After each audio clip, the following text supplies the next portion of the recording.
Peggy 18.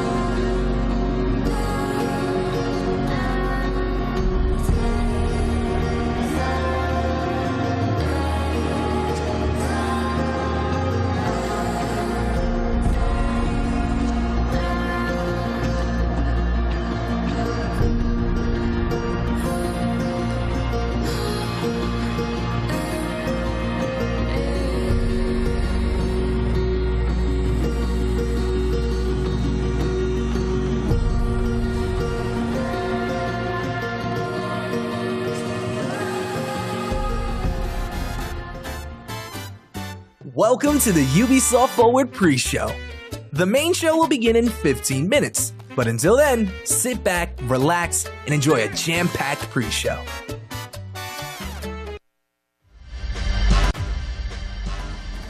The past year of Rainbow Six Siege has brought some of the most impactful updates in the game's history. We asked top creators from YouTube and Twitch to tell us what they think about Siege today. Siege is a completely different game than it was like 3 years ago. There's way more operators. There's so many things that you can test out when there's a new operator, whether it's the interactions with the other operators, or maybe the operator just has a cool gun and it's just fun to play. The zombie specifically, I guess, in the most recent, impactful defensive, add-on for operators. I fell in love with her. I thought it was cool that you could hide yourself. You could even hide the bomb chassis and convince people that the site that they were supposed to be attacking on wasn't actually there because you had, successfully hidden the bomb. Most hero shooters dream of having their entire roster essentially be viable operators, and I think Siege has really nailed that. When I stream Rainbow Six Siege, and someone who hasn't played in a long time, they come into stream and I'm playing Emerald Plains and they're like, what is that map? Like, who are you even playing? We're about to get the rework to consulate, which I think is huge. Playing around on reworked maps and doing things like replay C4s and pulse scanning from below. Those tactical plays are some of the most satisfying that you ever get in gaming. Cross progression was awesome. I started on PS4, so I had several years from being one of those veteran year one players under my belt, and so I had all the cool skins and even levels, renown, all that kind of stuff. So having that suddenly be on my PC account, which I started, I don't know, probably 3 years into my journey, was fantastic. Console community has been begging Ubisoft for some kind of answer to the Zim situation. And I know the mousetrap was a huge announcement that a lot of console players were waiting for. The most groundbreaking thing added to Siege for me was Ranked 2.0. I'm really excited for the changes for the shields. I feel like it's been a long time coming. I love things like the shooting range, being able to change attachments, switch seamlessly between weapons and operators. It's an amazing change. The newest season has just been released, and a whole lot more is on the way, so there's a lot of Siege to be excited for. Why not go watch a game in action and see for yourself?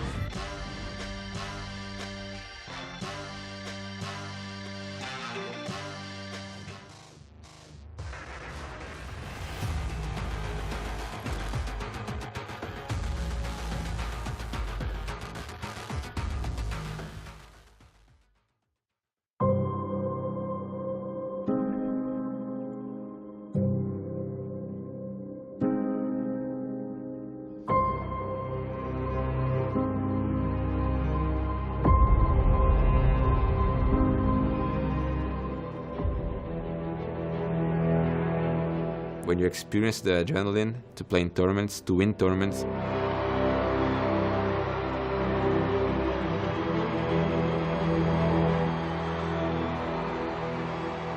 you know that you can't live without that anymore. I feel like moving countries to pursue my dream and career was very difficult at the beginning because I had to left some people behind, in Brazil.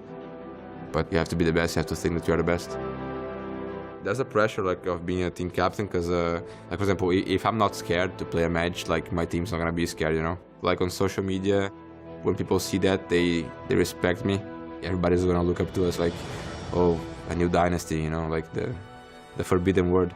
I feel we have everything that we need to be the best team in the world. We just have to prove to everyone else. My dream is to win like two big tournaments in a row. To win is the most important thing. If we lose this game or win this game, like, it's my fault, you know.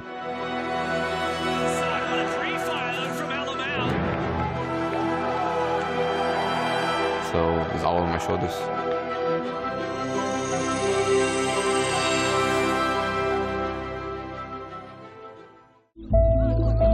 We work in a discipline that has certain gaps between the people that make buildings and the people that use buildings, and I think we could use games and virtual spaces as a way of breaking down those boundaries and inviting new audiences to participate in architectural design. There's an important relationship between architecture, urbanism and video games. An understanding of how real cities are formed, how people behaved in cities, how people gathered in crowds is often very, very helpful in being able to articulate that meaningfully in a fictional world as well. Video Game Urbanism is the name of our teaching studio. We've been teaching this for a number of years now, working with students to promote the use of game engine technology as an architectural method for design. We've been gamers since we were young, and I think that really informed, in some way, our decision to become architects, because we've always been really interested by spaces. So Ubisoft approached us to reinterpret one of their games in any way we'd like to. We were interested in how Unity opens up the city in a new way, rather than just experiencing things from the street, being able to really kind of navigate across the buildings, the rooftops, the facade, interacting with architecture in a different way. As architects, we're trained to see buildings in a particular way, but a game like Assassin's Creed Unity lets us break that and see the city in a new light. So when we were researching the game, we found it really interesting to read some of the interviews and some of the material from the developers as to how they approach the design of the architecture, and hearing that, you know, you're facing real virtual problems we also face as architects sometimes was a really interesting insight. We thought it would be really interesting to explore video game architecture using an architectural methodology such as a scaled model. So we go from the riverside to the old kind of medieval areas of the city where the buildings are much smaller and irregular, through to the larger kind of boulevards. And we're standing here today in the Bourse de Commerce, which is obviously the highlight of the model here. We picked the Aloe Blé because we think it was a really good example of a building that's use has changed maybe quite a lot from the game to the present day, even to the fact that it's got a new insertion in it from an architect that we really loved. And it was a really interesting building to look at. We really like the way that games are totally kind of user-centric spaces, which is definitely something architecture can learn from.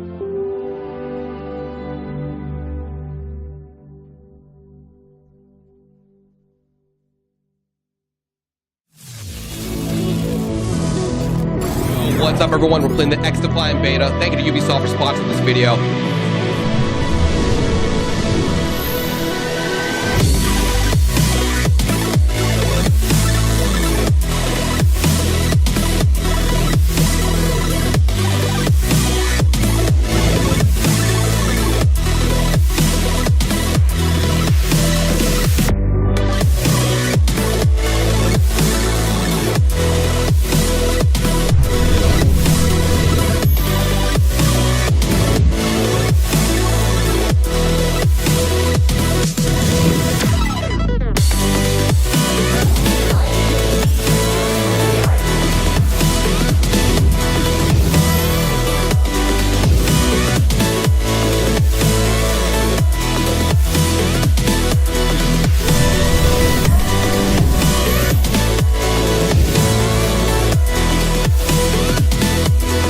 Found out that Just Dance 2023 has a story mode now. All things Far Cry 6 and how I feel after playing the game.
Stay tuned for exclusive reveals on Avatar Frontiers of Pandora, Assassin's Creed Mirage, and the Crew Motorfest, all in 10 minutes.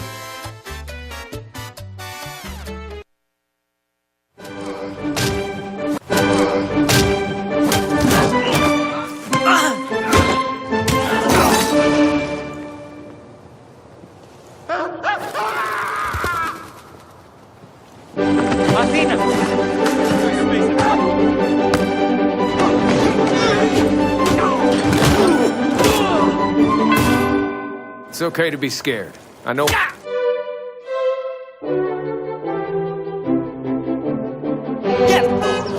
Moron! You suck!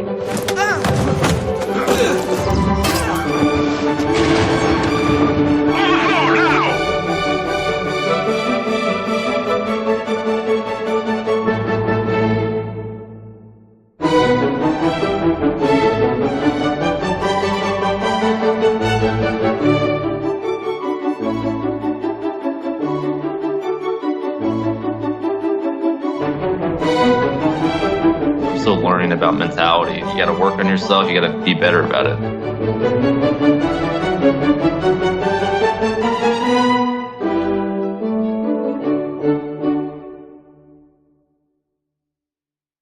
Christine got blues. Christine got blues. She ain't got it. Unless it's a blue 8, and then we'd be screwed, son. Or unless it's a red 7. Oh shit! She had red. Oh,